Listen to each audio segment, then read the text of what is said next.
Here's my #1 weapon against the winter blues, sometimes called by doctors seasonal affective disorder. It's when winter comes and you feel lousy. But for these people, I make them a gift of a nice amaryllis. Here's a typical amaryllis blooming in the middle of January, right when we need it. Or better yet, in the beginning of February, when we're in the depths of winter.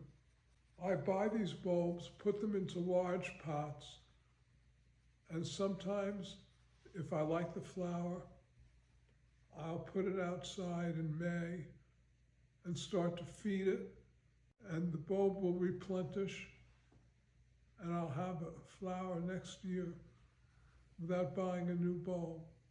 The bulbs also tend to split and clone. So you can develop a pot that has multiple stems coming from various bulbs that are clones of the original bulb. Yeah, of course. There's no hurry, and we don't even have to try. Get me up. Yeah, so say we don't have to try again right away.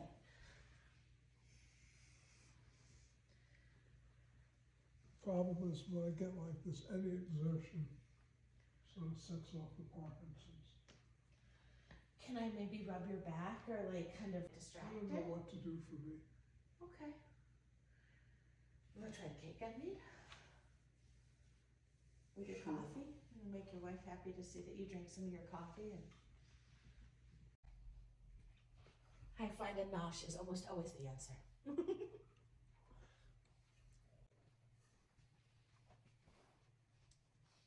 Amaryllis come from an environment, usually South Africa, that is alternatingly dry and wet. So one of the reasons why they're a great plant is that you can go away for up to a week and not water them, and you come back and water them when you get home, and they're okay. That's because they store moisture and food inside the big bulb. When you put them out in the summer and you feed them plant food, they will restock this bulb and replace all the energy that they lost in the winter during the blooming cycle. Amaryllis are pest-free, they're disease-free, nothing eats them that I can tell, they're deer-proof, they're not bothered by groundhogs or any of the other animals that we have on this property. What do you feed an amaryllis? Well, you use ordinary plant food. Any brand plant food that's a balanced plant food will do. You will notice that I use a rather big pot. This is a bigger pot than is advised by most manuals. I do that for a reason. Bigger pots stay wet longer, so they enable me to go away and come back. The other thing about big pots is that they provide more room for the roots to grow and potentially make a stronger plant for restocking the bulb in the summer. I do something else that is also a deviance from the standard instructions. Standard instructions will tell you to use potting soil. I don't like to use pure potting soil because I find that the bulbs tend to fall over more easily. I use a mixture of 3/4 potting soil and 1/4 topsoil.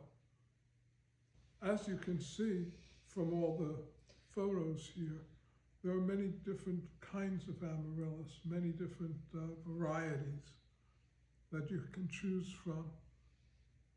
People ask me how often do I feed the amaryllis in the summertime. I try to feed them every 2 weeks. I've never found a situation where I've overfed an amaryllis, where the plant has suffered because I've given it too much fertilizer. It needs a lot of fertilizer to rebuild that bulb.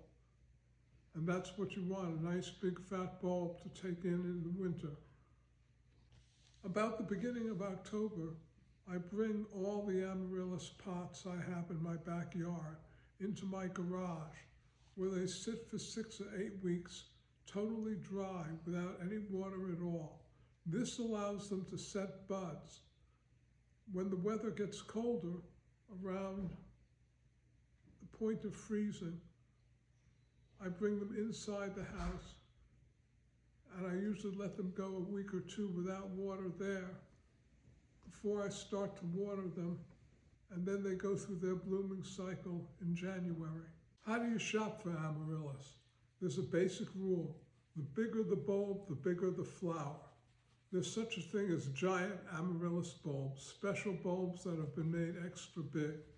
I usually don't buy these bulbs, although they've been a good value when I've bought them. I usually buy the next size down, the regular amaryllis bulbs that are sold everywhere. There are also small amaryllis bulbs, but generally the medium-sized amaryllis bulbs is what you're seeing here. Here's a neat trick. This amaryllis bulb has been dipped in wax and doesn't require any dirt at all. My wife gives these away as Christmas presents every year. They just sit on your desk or table, they bloom.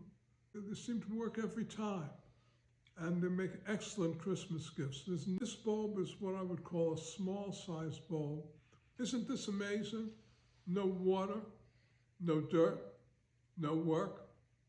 You do absolutely nothing but let it bloom. It's the perfect gift. I've been growing amaryllis for the last 30 years, and they've been nothing but a joy to me.